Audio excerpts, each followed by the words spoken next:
grande fierté professionnelle, c'est d'avoir conduit les équipes au travers de la crise que l'on vient de connaître dans notre secteur et d'avoir transformé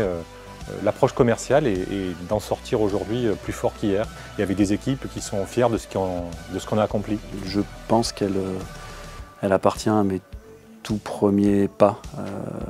dans le monde du travail, lorsque j'ai créé un bureau de représentation commerciale et institutionnelle avec mes petites mains à Toronto, au Canada, et où j'ai eu à me confronter à un monde professionnel assez compliqué dans un environnement étranger, et où j'ai eu à faire face à quelque chose de difficile, mais qui m'a, je pense, forgé et qui a été ma plus grande déformation, faire face au monde institutionnel et politique, qui est un monde bien plus dur que celui du business. Je dirais que c'est mon parcours, tout simplement, parce que voilà, j'aime dire que je suis un autodidacte diplômé et je me suis construit par le hasard et le travail et la rigueur pour arriver aujourd'hui où je suis là.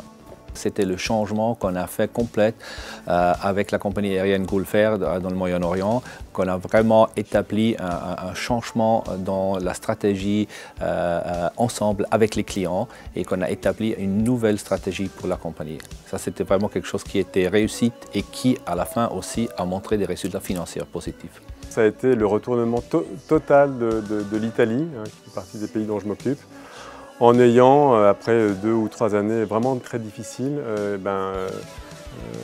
changé l'organisation avec à la tête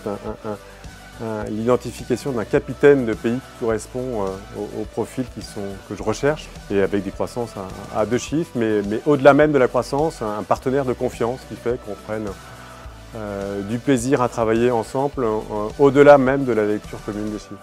Ma plus grande fierté professionnelle, finalement, c'est être capable de réinventer,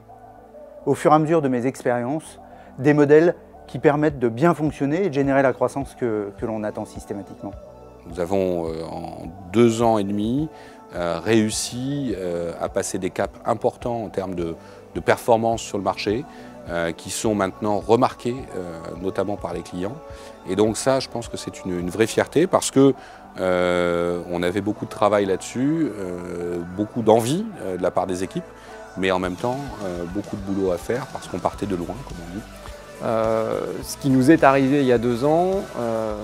personne n'aurait pu imaginer dans aucune entreprise que ça puisse arriver un jour, d'avoir comme ça du jour au lendemain une tempête médiatique qui vous tombe dessus. Et donc ce qui fait la différence, c'est la capacité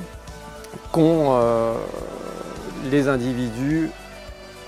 à réagir de façon appropriée par rapport à cet événement. Et donc la façon dont on a pu conduire les équipes commerciales au travers de cette crise, je pense, est quelque chose dont je suis très fier, collectivement, pour l'ensemble de l'équipe Findus.